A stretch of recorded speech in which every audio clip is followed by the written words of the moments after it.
next point is objective. We have 4 objectives. To know God and His work, to know the new apostolic church, and third is to kindle the joy in the congregational fellowship, and fourth one is to grow in the faith.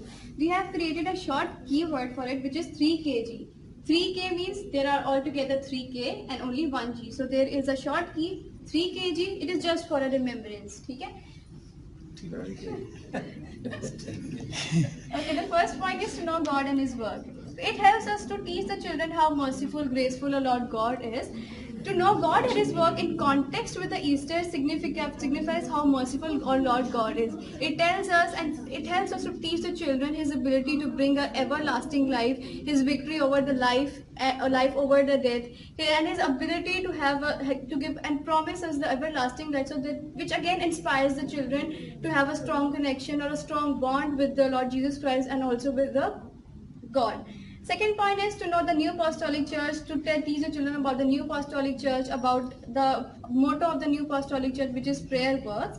Third one is to kindle the joy in the congregational fellowship. We all know that congregation is the bride of our Lord Jesus Christ, and the children are the basic pillar or the building blocks of the congregations, we can say. So it means that we have to experience or teach them to be experienceful in the joy, in the community activities, in worship, and the bonds that we share all together as believers. And the fellowship means that fellowship in general brings the people together in worship, in every activities to celebrate. So worship means that we all together are one unit.